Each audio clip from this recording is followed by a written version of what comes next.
जय श्री राम मित्रों, बहुत दिनों से हमारे कुछ स्नेहीजनों का फोन भी आया और लोगों का कहना भी रहा कि गुरुजी मांगलिक जन्म कुंडली के बारे में कुछ अपना मत दें और उसके परिहार के बारे में बताएं। आइए हम आप सभी आज मांगलिक जन्म कुंडली के बारे में चर्चा करते हैं। जैसा कि आप सभी को पता है कि पाणिग्रहण संस्कार गृहस्थ आश्रम के प्रमुख संस्कारों में से एक है। इसलिए माता पिता को चाहिए कि विवाह के समय वर कन्या की जन्म कुंडली में मेलापक विचार के साथ साथ मांगलिक दोष का भी विचार गहनता से करना चाहिए। कई बार देखा गया है कि मांगलिक दोष समाप्त होने के बाद भी कुछ ज्योतिष विद्वान विवाह का परामर्श नहीं देते हैं, जबकि ज्योतिष शास्त्र का मत है कि वर कन्या में से एक मांगलिक हो और दूसरा मांगलिक ना हो, किंतु अन्य ग्रहों के प्रभाव से यदि मांगलिक दोष का परिहार हो जाता है तो दाम्पत्य जीवन में कोई परेशानी नहीं होगी। मांगलिक दोष का एक ही सर्वमान्य सूत्र है। कहते हैं लग्ने व्यये च पाताले जामित्रे च अष्टमे कुजे कन्या भर्तुर्विनाशाय भर्ता पत्नी विनाशकृत। कहने का भाव है जन्म पत्रिका के प्रथम भाव, चतुर्थ भाव, सप्तम भाव, अष्टम भाव तथा द्वादश भाव में से किसी भी भाव में मंगल का होना जन्म पत्रिका को मांगलिक बना देता है। मांगलिक कुंडलियों में यदि मंगल प्रथम भाव में वृषभ या तुला राशि को हो तो ये जातक के स्वास्थ्य पर बुरा प्रभाव डालते हैं। ऐसा जातक क्रोधी, झगड़ालू और जिद्दी होता है। अतः इस भाव से संबंधित मांगलिक दोष का विशेष ध्यान रखें। यदि मंगल चतुर्थ भाव में हो तो माता पिता को सुख से वंचित रखता है, उसे परिजनों के विरोध का सामना करना पड़ता है, किंतु स्वगृही अथवा उच्च राशि का मंगल मांगलिक दोष नष्ट करके अति शुभ फलदायी हो जाता है। सप्तम भाव में मंगल के द्वारा बनाए गए मांगलिक दोष का अति सूक्ष्मता के साथ विवेचन करना चाहिए, क्योंकि मंगल कारक अथवा शत्रु राशि में होंगे तो जातक के लिए दो विवाह की प्रबल संभावना बनाएंगे। यहाँ भी यदि ये स्वगृही या उच्च राशिगत हो तो जातक सभी सुख प्रदान करते हैं, जातक को सभी सुख प्रदान करते हैं।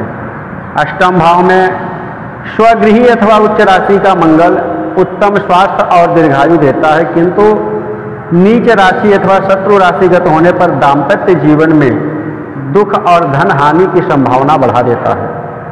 और सिंह राशिगत मंगल कठोर वचन बोलने वाला जीवन साथी देता है। द्वादश भाव में मंगल दाम्पत्य जीवन में कटुता तथा धन नाश का संकेत देता है। ऐसा जातक अपने ही कर्मों द्वारा अपना नुकसान उठाता है। स्वगृही अथवा उच्च का होने पर भी ये जातक को अति महत्वाकांक्षी बना देता है। ऐसा व्यक्ति पथभ्रष्ट भी हो सकता है। इसलिए मांगलिक की जन्म कुंडली ऊपर गहन चिंतन की परम आवश्यकता रहती है। कहते हैं दोगुनी मांगलिक दोष वाली जन्म पत्रिका जब मंगल अपने मांगलिक दोष का निर्माण करने वाले भाव में हो, साथ ही नीच राशिगत हो अथवा इनके साथ कोई भी पाप ग्रह बैठा हो तो वह जन्म कुंडली दोगुनी मांगलिक दोष वाली हो जाती है। पुनः इसे एक बार सुने कि अगर जब मंगल अपने मांगलिक दोष का निर्माण करने वाले भाव में हो तथा साथ ही नीच राशिगत हो, कहने का तात्पर्य यह है जैसे कि मांगलिक दोष बनता है 1, 4, 7, 8, 12 इन घरों में अगर मंगल हो और नीच राशिगत हो मतलब नीच राशि में हो अथवा इनके साथ कोई भी पाप ग्रह बैठा हो तो वह जन्म कुंडली दोगुनी मांगलिक दोष होती। कहते उसको पूर्णतः मांगलिक दोष, यहाँ तक कि दुगना प्रभाव दिखाएगा मंगल का, जिसका दुष्प्रभाव बड़ा हो जाता है। अतः अति विवेचन के बाद ही मांगलिक जन्म कुंडलियों को विवाह के लिए चिंतन करना चाहिए।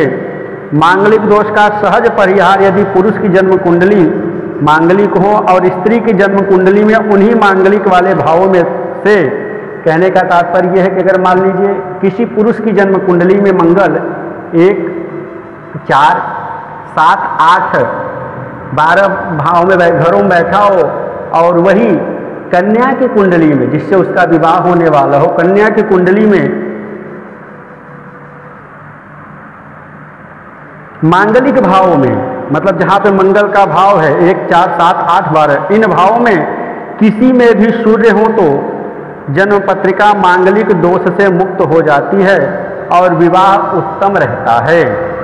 इसी प्रकार मेष राशिगत मंगल लग्न में, वृश्चिक राशिगत चतुर्थ भाव में, वृषभ राशि के सप्तम भाव में, कुंभ राशि के अष्टम भाव में तथा धनु राशि के 12वें भाव में हो तो मांगलिक दोष नहीं होता।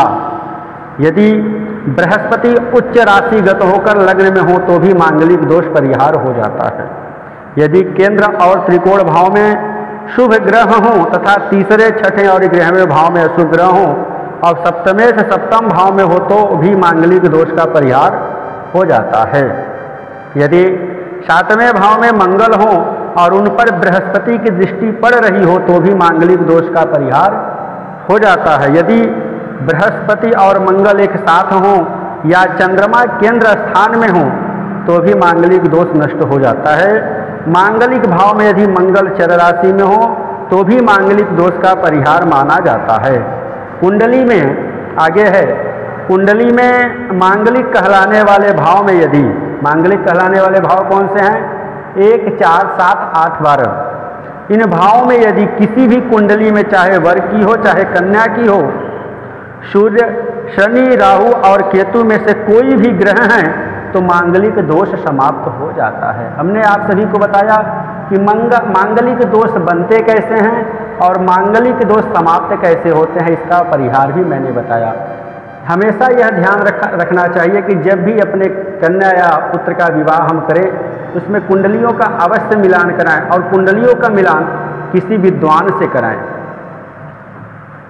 क्योंकि हमने देखा बहुत से लोगों को वो बस नेट पे सर्च करते हैं कि 1, 4, 7, 8, 12 में अगर मंगल बैठ गया तो भैया मांगलिक कुंडली होगी। ऐसा नहीं, हमने जिन जिन बातों के बारे में आप सभी से बताया उन पर भी चर्चा करनी चाहिए और चर्चा करने के बाद यथा योग्य विवाह भी करना चाहिए। आप सभी को जय श्री राम, जय श्री राधे। इसी प्रकार अनन्य प्रकार की जानकारी के लिए हमारे चैनल को सब्सक्राइब करें एवं शेयर करें। आप सभी को राम राम।